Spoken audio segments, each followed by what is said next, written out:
Lord, alisin mo po sa akin ang stress.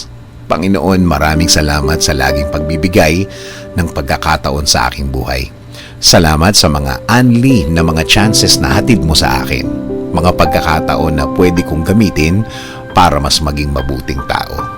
Lord, alisin niyo po ang lahat ng aking stress o ang lahat ng stress na nasa akin po ngayon, Lord.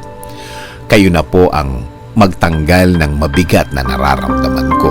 Kayo na po ang bahalang pag-aani ng aking araw-araw. Isinusuko ko na po ang lahat ng aking problema ngayon, Lord. Ikaw na po ang bahala sa aking mga kinakaharap ngayon sa aking buhay, Lord. Ikaw na po ang bahalang palitan ng blessings ang aking mga problema ngayon. Panginoon, pakilagay na po ang mga bagay sa aking buhay na makakatulong po sa akin.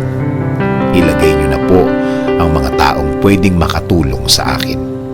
Alam ko po na kilala niyo po ang mga taong pwedeng makatulong sa akin, Lord.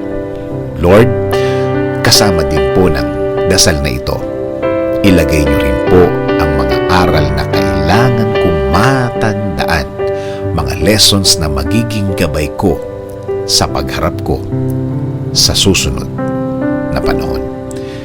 Ikaw na po ang mag-guide ng buhay ko, Lord. Ikaw na po ang bahalang i-direct ito kung saan niyo po gustong dalhin. Alam ko po na pinakamaganda ang iyong plano para sa aking buhay. Alam ko pong kayo lang ang makakabago ng aking sitwasyon. Patuloy niyo po akong i-bless na mga bagay na makakatulong sa aking mga gagawin, sa aking trabaho, negosyo, at mga bagay na aking gagawin din para sa aking plano, Lord. Ikaw na din po ang bahala sa aking pamilya. Gawin mo pong safe ang kanilang mga araw. Gawin mo pong mas maganda ang mga bagay na kailangan nilang gawin. At Lord, gawin niyo rin pong safe ang kanilang mga pupuntahan. Ikaw na din po, Lord, ang magbigay ng mga blessings din na kailangan nila, Lord. Ikaw na ang mag-lead ng kanilang buhay. Ikaw na po ang bahalang iangat at i-level up ang kanilang mga buhay. Ikaw na din po ang gumitna sa aming relasyon na mas maging maganda, Lord. Salamat. Salamat sa mga ibibigay mo, Lord.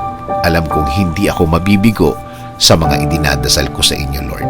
At alam kong patuloy niyo akong babantayan sa lahat ng oras, sa lahat ng araw ng aking buhay. In Jesus' name I pray. Amen. Sabi nga sa Mark 9:23, Jesus said to him, "If you can believe, all things are possible for one who believes."